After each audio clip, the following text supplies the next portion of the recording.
This episode of Speak Now, Hold Your Peace is brought to you in part by Green Sister Botanicals, plant-based hair and body care. Visit greensister.com for your hair and body care needs.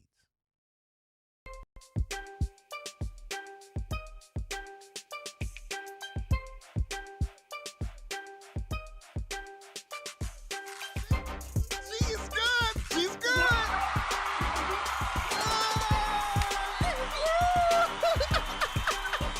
Anytime there's a shooting, people are saying, we need more gun control law. That's just human nature.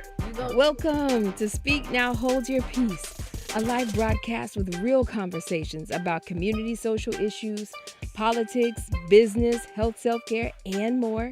We broadcast live on the Speak Now, Hold Your Peace Facebook group and the Speak Now, Hold Your Peace YouTube channel. And now, here's your host, Saywuddafeel Dre.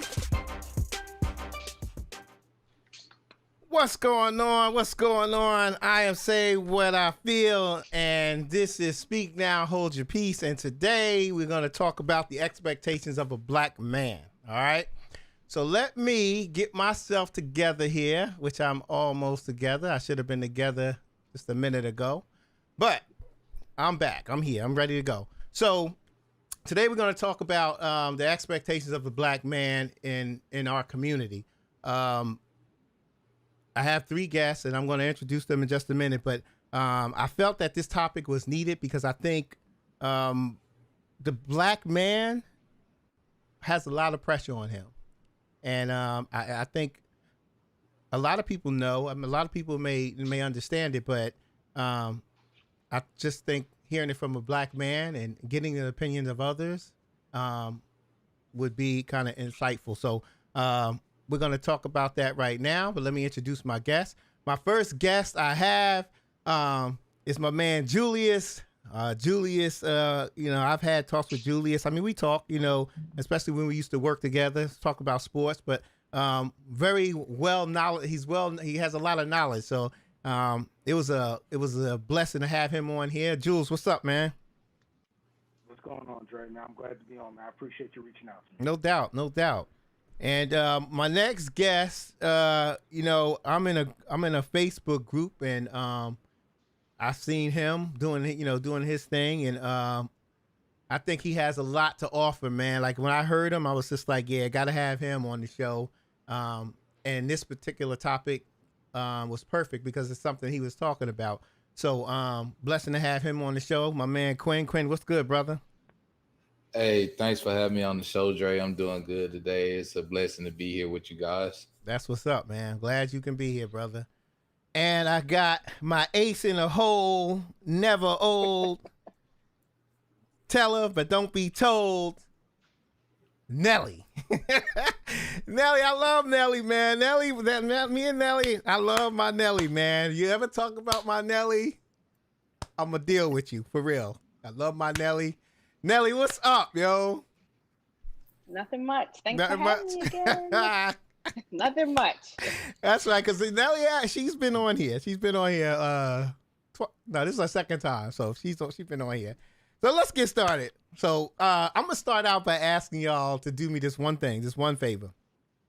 When I say that, when you think about the expectation of a black man, I want you to give me one word that comes to mind. Just one word. I'm gonna start with you, Jules. What's the one word? Tough. Okay. Quinn. I mean, it's a synonym for tough, strong. Okay. Durable. Okay. All right, Nelly. Ooh, one word. One word. Yep. I'm gonna say vulnerable. Vulnerable. Okay. Wow, that's a good one. All right. So remember those words, because we're gonna come back to that. Because some of these questions that I have may answer, or might be the same type of explanation you give. But let me ask you this: do you think? And I'm gonna ask you first, Jules. Do you think the expectations of a black man puts pressure on black men. And when I say the expectations of a black man, I mean the expectations, what people expect from us, meaning our community, not so much America, but just our community. I'm glad you clarified that and brought it in a little bit, because I was going to tell you that there's definitely different expectations socially versus what we do with ourselves. I think that it's tough for a black man today to have we have to set our own standard. Let me put it like that. Okay. I've been very vocal on this in the past about how I truly believe that all black men in America need therapy. Okay. I've stated it very loud and proud on my own podcast. I every time I'm talking to somebody individually, I state it, and I truly believe that, mainly because I think that there's just a lot of trauma in our DNA. Black men right now, it's tough to be a black man, because everything that we were raised to believe, to feel, to think is being challenged by this new age feelings and emotions and softness, and we were never really raised to be soft. Right. You think about all of the conversations you ever heard about if you get knocked down and you scrape your knee or something, you better not cry. Right. You get into a little scuffle with somebody on the playground, and Right. you go home crying. Your parents tell you, "Now you need to go back out there and handle that and finish Right. that." Right. And it's funny that you say that, Jules, because I was just thinking about something last night. You know how we lay down and, before we go to bed, we had these thoughts in our minds. Sometimes they're good, sometimes they're bad. But I had a thought about my daughters, right? I remember one time my daughter, we were throwing a football or something in the house, and she was running at me. And then when she got to me, she would just let herself go, for me to catch her. And then at one point, she let herself go, and I don't know why. Don't call DYFS on me, the Child Protective Services. I don't know why. I moved for something, and she hit her head. And when that happened, I was just like, oh hell, like it broke my heart. You know what I'm saying? But if it was a boy, and I'm guilty, man. I don't want to be guilty of this, but I'm guilty of. I'll admit, if it was a boy, I would have been like, yo, you all right, man? You only need a few stitches, whatever. Exactly. But I'm guilty of that. That's conditioning. Yeah, and I think, go ahead. And we've all been victim of it. If you've been a black man in our generation, you've been a victim of conditioning. And a lot of times we carry a lot of that into our own parenting. I've been very blessed and fortunate. I have 4 children, 1 son, 3 daughters. I would like to think that I have raised them all and treated them all equally along the way. But I can probably pinpoint a few times where, if it's my son, he's got free reign to, go out and just as long as he follows some basic general rules. But I'm a little bit more protective of my daughters. So in that instinct, I can absolutely say I'm guilty of it as well. Okay. You know what I'm saying? Gotcha. It's the same way. Yeah. And I have a son, but I loved my daughter, but I nurtured my son. Okay. Makes sense. Okay. So I raised them not the same, but how I handled them in various situations, whether it be from house chores to discipline. Of course, discipline, because they're the difference in age at 15 years. So I was quick-tempered with my daughter. I didn't have a lot of patience. But with my son, there's a little bit more grace and leniency, because he will grow up to be a black man, and I don't want to send my son when he gets older to the streets and somebody's daughter has to fill in for where I lacked as his mom. Right. Because that it creeps emotional issues that black men then carry, not only just in their friendships, but so me being 35, I was raised in the 90s. My uncles, my cousins, all of them, It was, yo, you lose a fight, you go out there, do some push-ups, you go back out there, handle your business. You fall, you get back up, you better not shed a tear. My uncle used to be sitting up there, I'll never forget it, playing Tecmo Bowl, and he'll call me up front. I run up front, what's up, Unc? I'm probably like 5, 6 years old. He'll just jab me in the chest and knock the air out of me and be like, yo, straighten up, straighten up. Right. Don't shed no tears, straighten up. And if a tear fall, here come another one. Right. So I was taught not to cry. And when it came to women, the women that I dealt with earlier in my life, it was they didn't want an emotional man. So funerals, I don't cry. I don't cry till this day. Like my grandmother, who practically along with my mother raised me, I did not shed a tear when she passed away.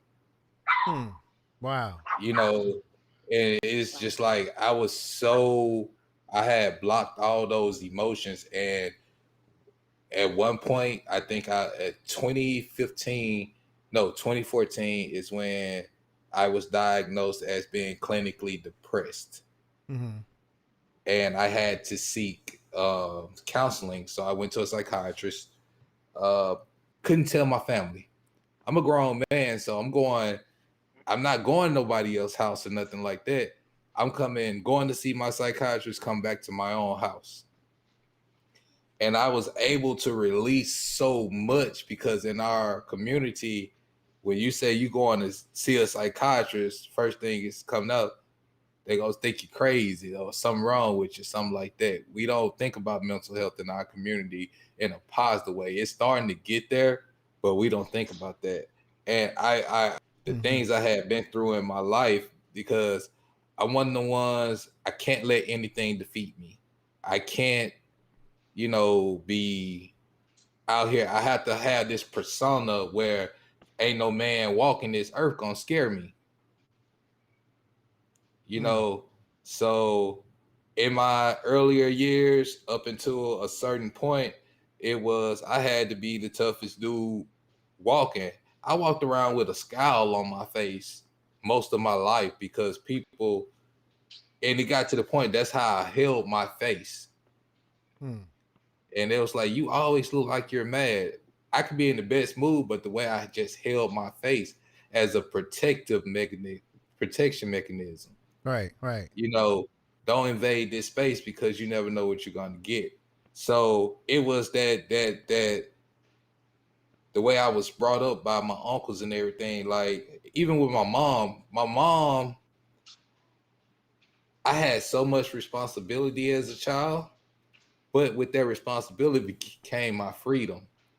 So it was, well, you handle this, and this, but I'm in the 8th and 9th grade and coming home at 1 a.m. because my mama knows that I got this responsibility, that I know what to do because I was groomed to have that responsibility.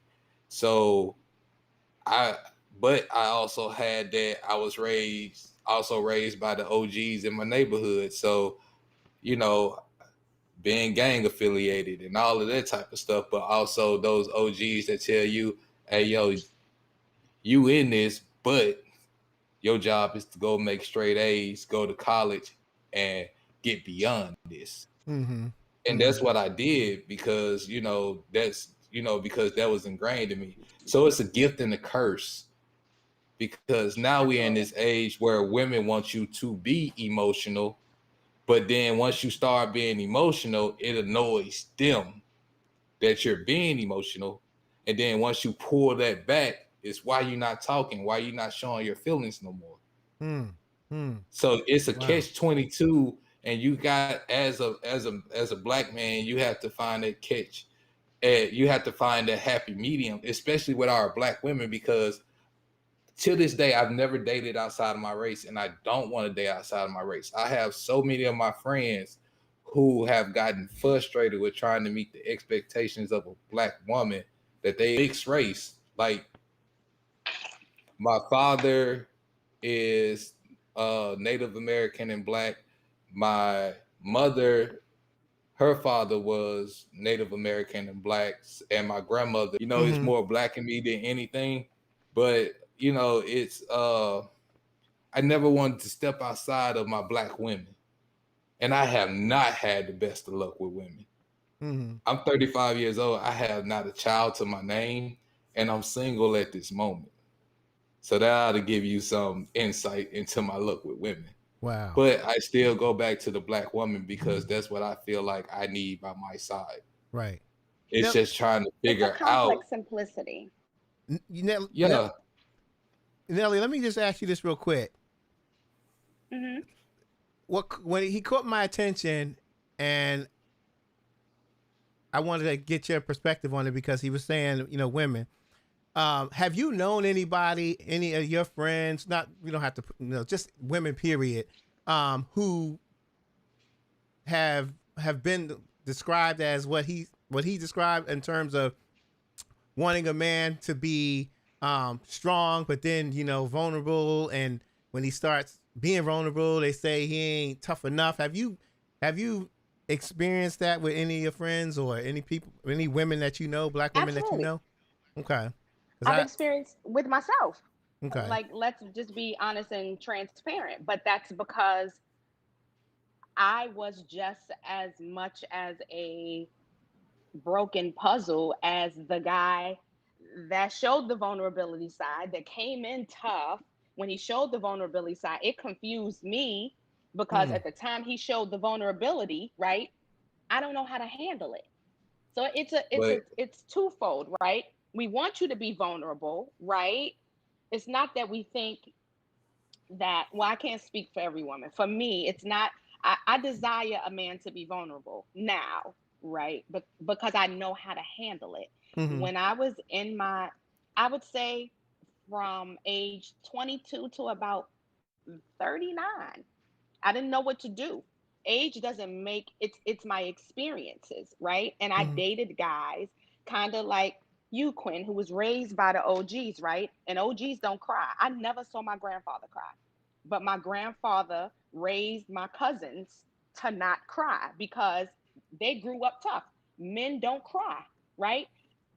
This stigma, this whole big thing got put on me. You got to provide, right? You got to gotta be a provide. provider, right? You gotta. That's what it said. You You gotta got to be able provide. to work So with your so that's hands. You got to be able to fix the car. You you got to be you able to have all of do. these things, right? And so we're all born vulnerable.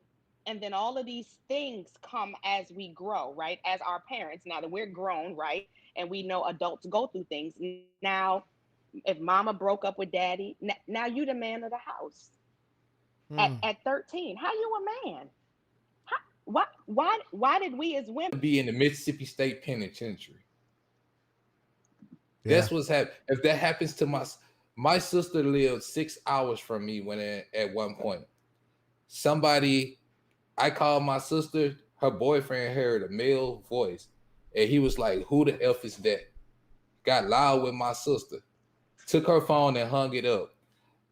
I instantly got in my car, filled up, and drove $6 6 hours, knocked on her door, and he answered her door and grabbed him by the neck and told him, "If you ever raise your voice at my sister again, like you're gonna do something," put myself in that position to be hypocritical. Right. I'm very nonchalant with women. I don't, it was, I got to a point where it was just like, I'm not gonna raise my blood pressure. Are you ready to sit down and talk about this like an adult? And that gets me thrown. I don't, that instantly turns them off. So Wow. like, I'm not one of them ones that's finna raise my voice. I'm not finna get you to pull that out of me to where you want me to be that guy. Let me ask y'all this.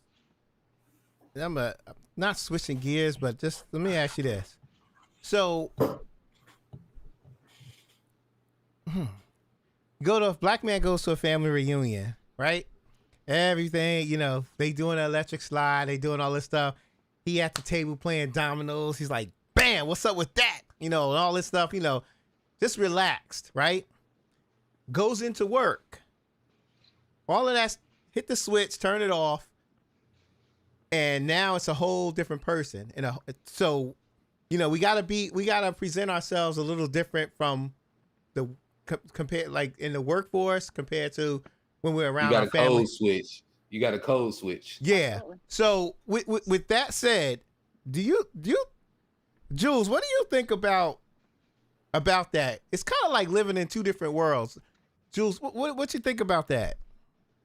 It definitely is, Trey. You and I work together, so you already know about the whole code switching game and how we gotta, you know, we can be a certain way with each other. Mm-hmm. But then once we get out into the world, man, the world don't see us the same way we see each other. Right. It's important. That's a survival tactic. That code switching, that's a survival tactic, and that's probably one of the only positive coping mechanisms that like that. We can't give the world our full blackness. The reality that is of the black man, just because we are perceived, and I don't want to start generalizing or anything like that, but the perception of the threat, you know, of us being, like you said, you slam dominoes on a table or whatever you playing, whatever poker or whatever. Right. So, like in my case, I used to work for IBM, and for about 4 months, I was talking properly, disguised my southern accent, everything, because as a computer programmer, I'm around all these guys from, you know, the West Coast or the East Coast. Not many of us in that company were from the South. It was me in my department. It was me, my supervisor, who was probably like a 60-year-old white man, and Indian, and a girl from who was Indian and I'm talking about from India, but she was raised down in Alabama. So 3 months go by, I'm steady, and it would slip. You know, my southern accent would slip or whatnot. And the guy my manager from Alabama told me like this. He said, "Son, I want you to be yourself. Show them that we're not ignorant from the South." And he said, "Show them you're not ignorant as a black man from the South." That's what this white man told me. So, because he said they already think you the smartest man in this room. And since then, I've never hidden my accent. I would say y'all. Sometimes I say Christmas. Sometimes I say Christmas. It depends on how I'm feeling. Right. You know what I'm saying? So it's just, you know, the way we talk down here, I'm pretty sure all you guys from up north or East Coast, I don't think nobody from down here, but you know, it's just that. So basically what it boiled down to, man, is just that expectations within our own community. I feel like the expectations in our own community, before I went on the soliloquy, is I don't think women expect a lot from us as black men, because they already had a preconception that you may be a trash dude or you may be a mama's boy or you may not have everything together, and the expectations outside of our community are that we are some thugs or that we are not intelligent, you know. So right. That's basically what I was trying to get to. It just end up going on a whole long soliloquy. Yeah, that's fine. That's fine. Nelly, there we go. You're back. Let me ask you something. I've heard people say that black women have it the hardest in this world, and I've heard people say black men have it the hardest in this world. What do you think?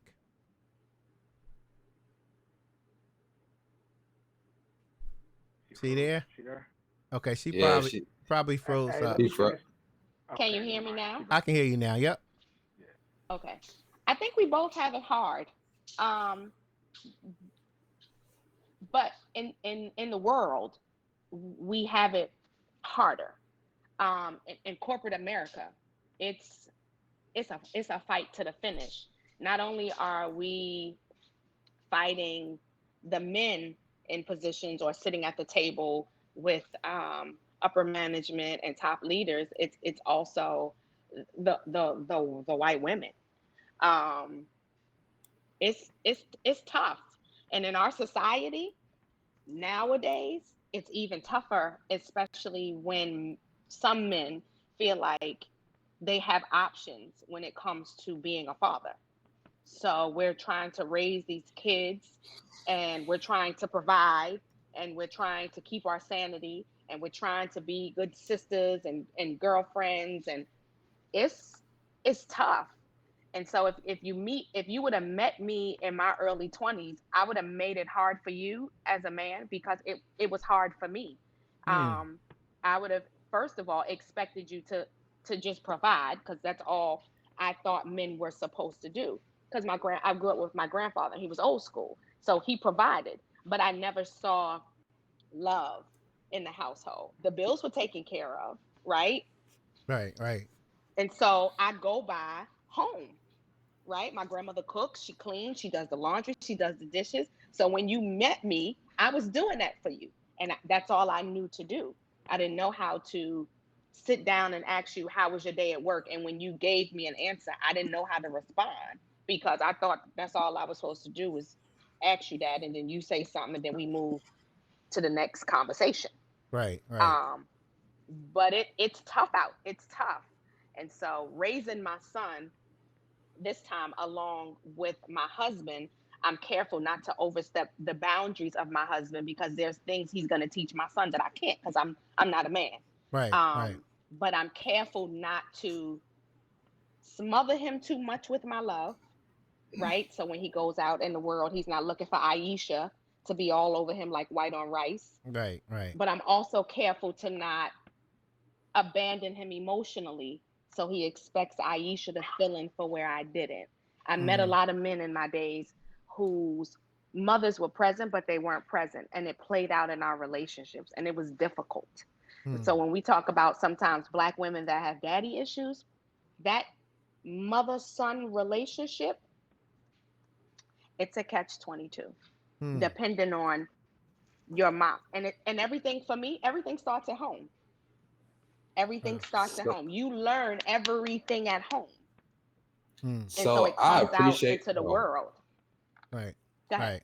I I appreciate my stepdad so much because when he came into the fold, he didn't come in with this domineering spirit and try to knock me back down into a boy's place because he know what I had already taken on. He came How old were in you when he as came into your life? like really when it was just like really really in there, probably around 13. But Mm, I had already for a few years had already been pretty much the man of the house. I'm the oldest of my mom's kids. I got a Hmm. brother and a sister, but under Hmm. me. All right, so what he did, he came in, yo, we gonna do this together. I'm gonna teach you what I know. Maybe you can teach me some things. You teach me your mama, and I'm gonna teach you how to handle certain situations. I had to show him what certain looks and stuff was like. Hey, your best bet to just leave that alone. She done already said them key words, leave that alone. That eyebrow and raise, fall back, B. You know? So, it was a partnership. And to this day, it's more of than just father son. It's a friendship, somebody I can go to and talk about with anything. Hmm. And I'm still a private person because I've never really talked to my mom about emotional issues or relationships or nothing or anybody. That was more reserved to I probably talk about that with my best friend.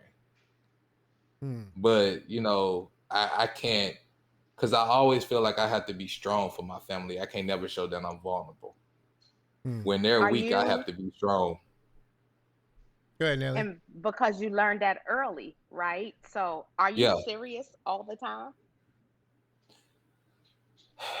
I'm not serious all the time because I know for a fact, especially I can be super goofy and like, but I can also be a butthole and be very sarcastic and Sound like just me.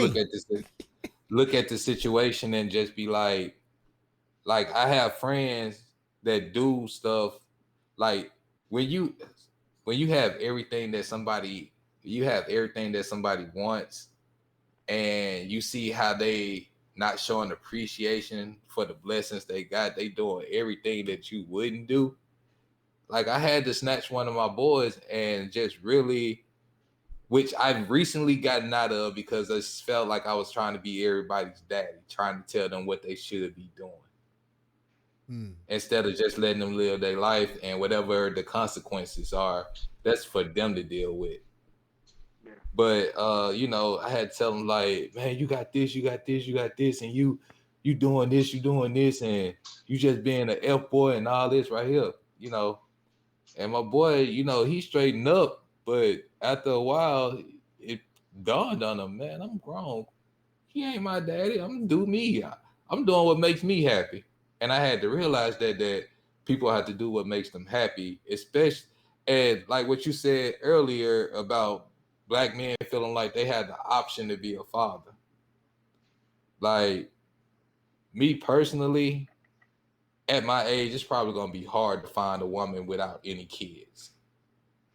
So I've already prepared myself that if I was to step in a situation like my stepdad with a woman with kids and age, that just like my stepdad doesn't have any blood children of his own. We're his children, my mom's kids. And I've already prepared my mind and my heart to take on that role and see it as that if that was to happen. Mm. So, being that don't do for their kids or that pop-up dad that pop up when he in town and you don't see him for another 7 8 years, you know those are the ones that disgust me. Mm. Because Right. if you know you have children out there, even if you and the mother could not get together and make it work, you still should, no matter how many kids you got. I got classmates with like 10 kids. No matter how many kids you got, you still should try to play a role in their lives. Yeah, I agree. I agree. As us as Right. me, Good. What you go say, ahead. Jules? Oh yeah, I wanted to take a stab at the original question of who do we think has it tougher, black men or black women. Okay. Um, and I'm gonna say that black women by leaps and bounds have it much tougher than black men do.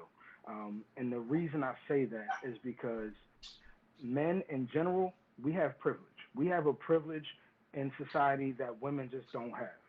When people look at us, Right. they automatically assume we make more money. They automatically assume we have more assets. They automatically assume we have things lined up and together. And then when they look at black women historically have been the most uncovered group in our society.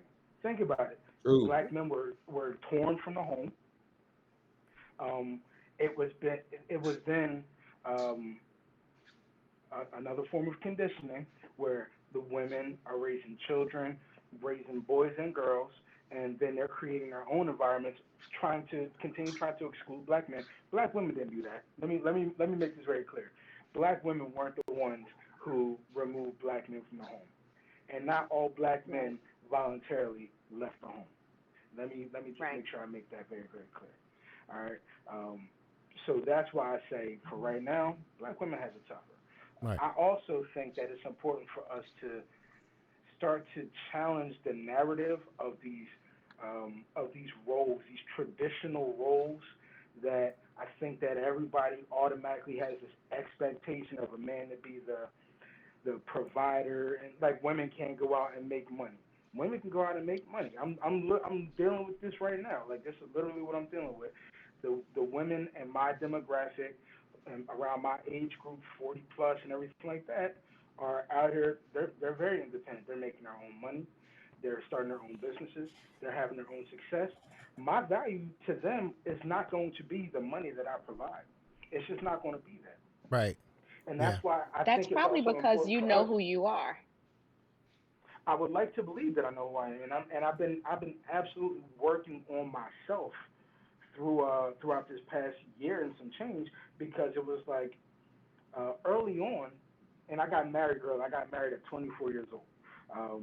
So early on, I automatically just assumed the position of head of household, of provider.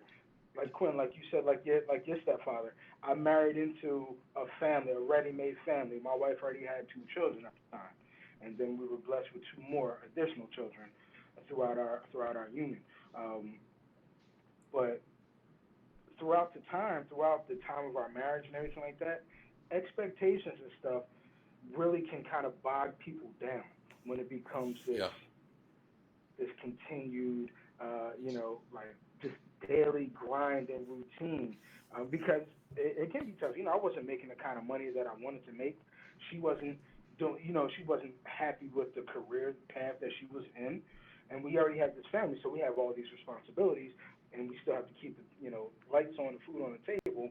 But I can't say that either one of us was 100% happy and satisfied with our situation. And now that we're a little bit older, our kids are a little bit older, we can start to look at things a little bit differently and say like, I'm not happy with this, or this is what I enjoy doing.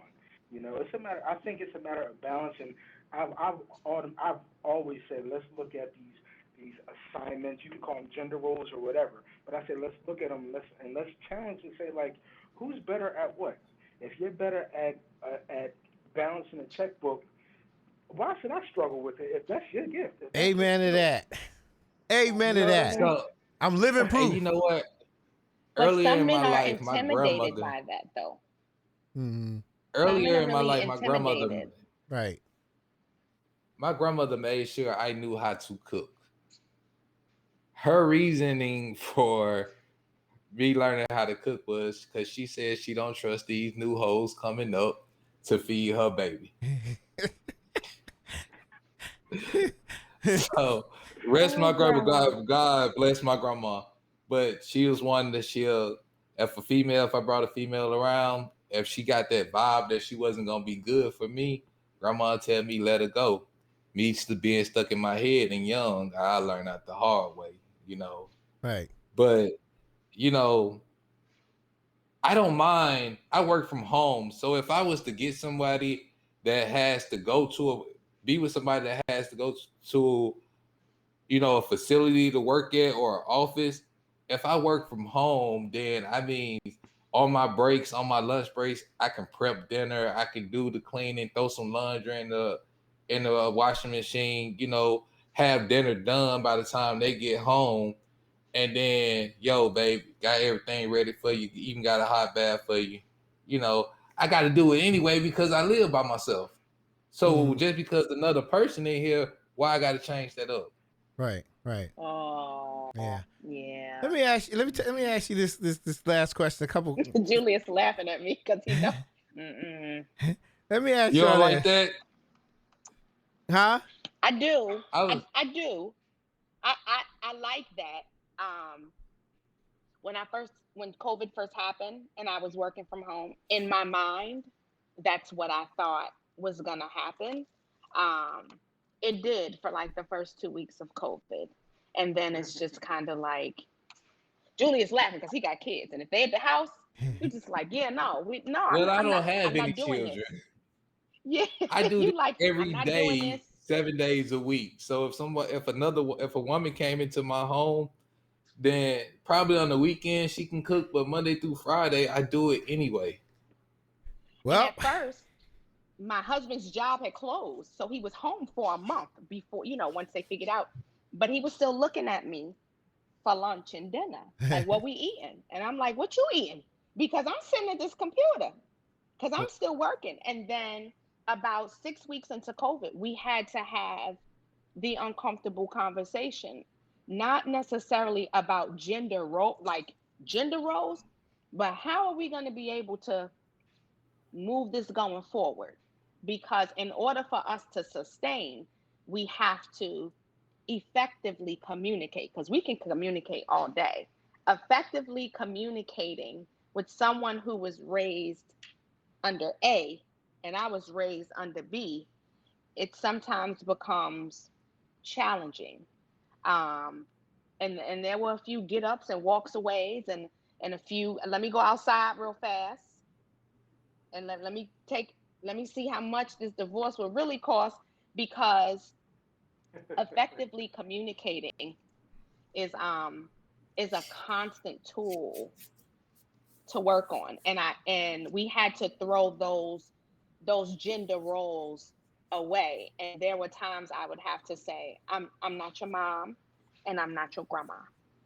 I am your wife, and I have to love you and deal with you as your wife. Right. Period. Yeah. Because it's, you know, well, my granddad cooked for my daddy cooked for my mama. It's just like, okay, then go be with your daddy then, Ike. Yo, let me ask y'all this. That was a good one. That was good. That was good speaking on that, y'all. Let me ask you this. Well, tell me what you think of this real quick, because this is gonna be one of the last questions I ask. But tell me what y'all think of this. So, when I do this show topic, I always put a little something out there on the internet and ask questions and see what comes back. So I put a question out there. I said, what are the toughest times being a black man? Give me your feedback. I counted the amount. I got like 5 to 6 different answers, and I tallied up, which one came in first, because people repeated answers. So the first one was police stops. Due to, because we're the aggressive ones, we looked at as being aggressive. The second one was death in the family, because black men can't cry. That's what they said. That's, I think it was 6 people who left that gave me that answer. For police stops, it was 22. And the last one was feelings of depression, which came in at 4 people said that. Do you think these are in the right order? You want me to go first, or? Real quick. Go ahead. Yeah. Man, me personally, I think that the correct order is the emotional stuff in the home, like how you're feeling personally, and who you can relay that to, and who you can trust with those emotions, with those feelings. Because at the end of the day, just like everybody here has already said, it's very tough to be vulnerable with somebody who looks at you to be the rock, and they don't know how to handle that. They don't know how to receive that. But this is also why I said when we first came on that black men need therapy, need counseling. We have to stop leaning on black women, women in general, but specifically black women, to be our therapists, to be our counselors, to be our sounding boards. We have to stop doing that, because they listen. While women, I feel like women are definitely the stronger beings.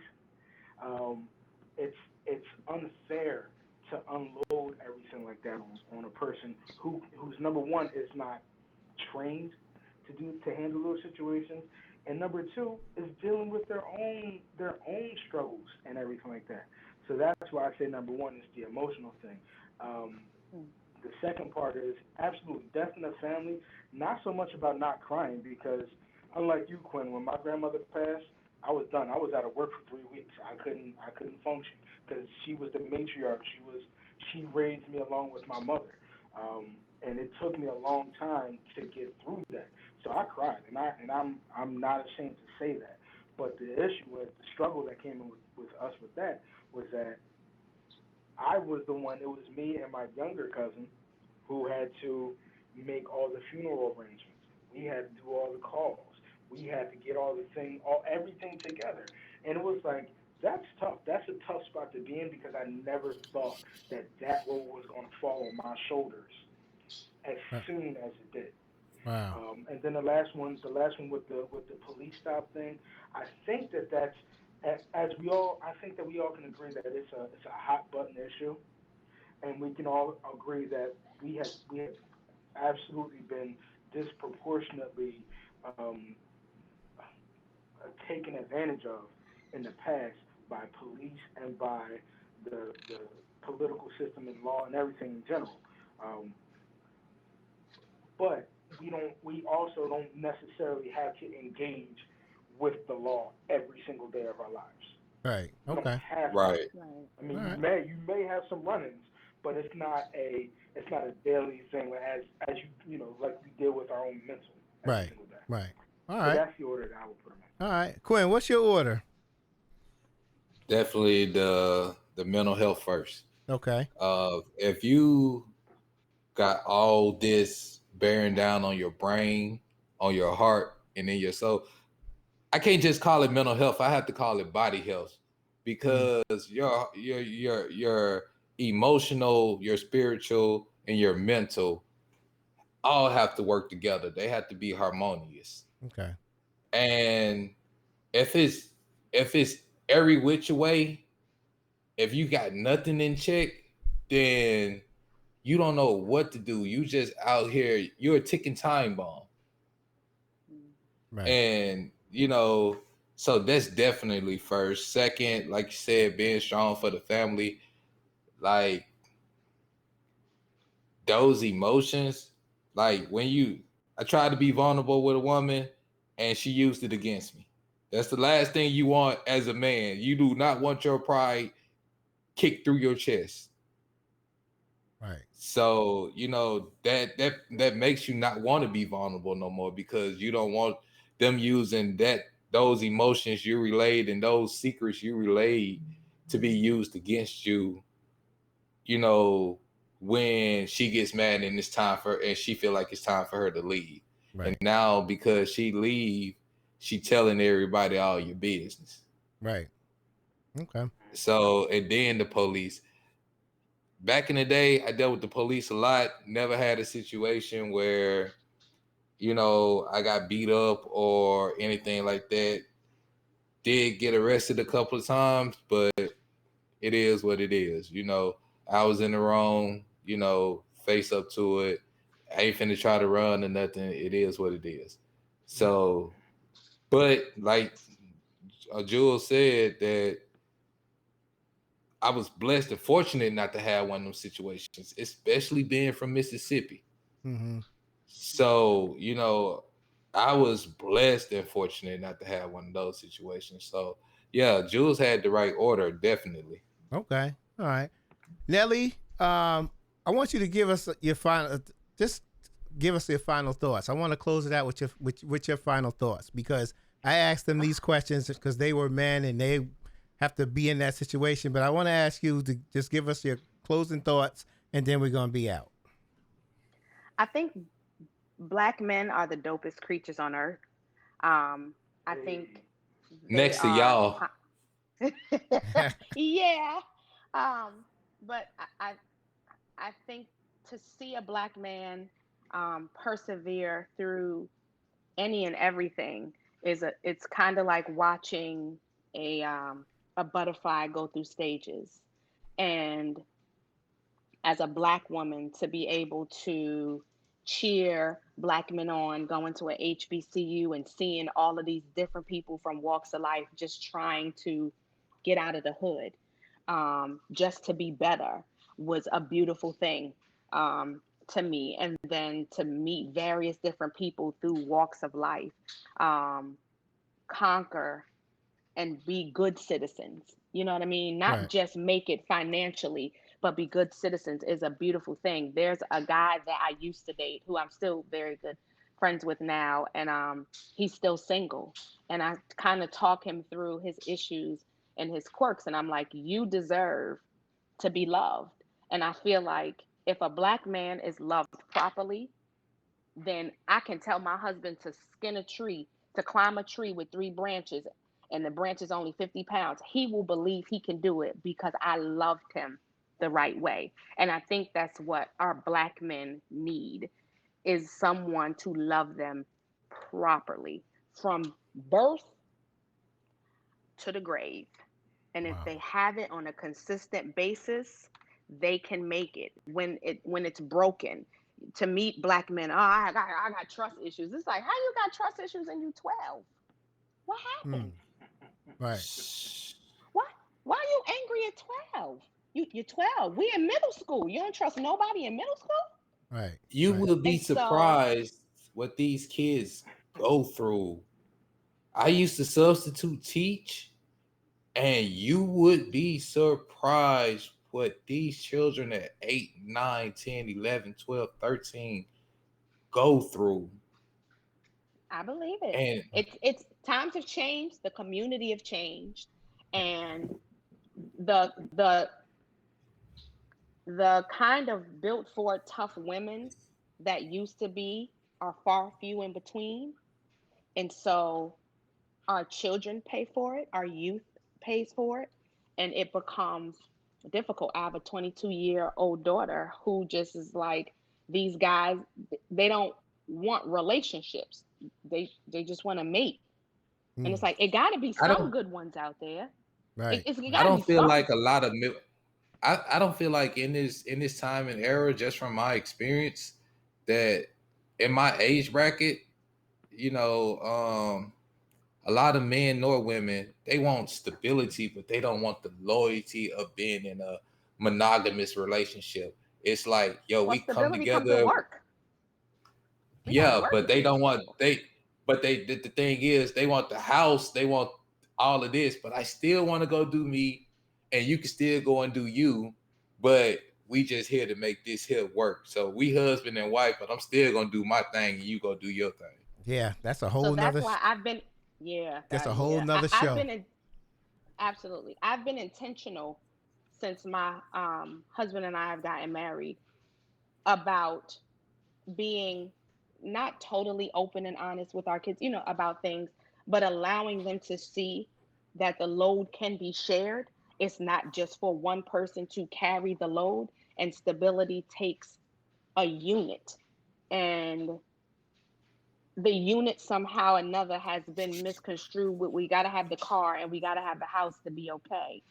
I'd rather come home to a one bedroom full of love, and my husband has kids. I'm gonna say this and then I'm gonna go. My husband has kids from previous relationships, and when we first got together, the emotional things that he used to deal with used to come across our doorstep. And I would say, you got to be out there in the world. We're not gonna bring that across our doorstep.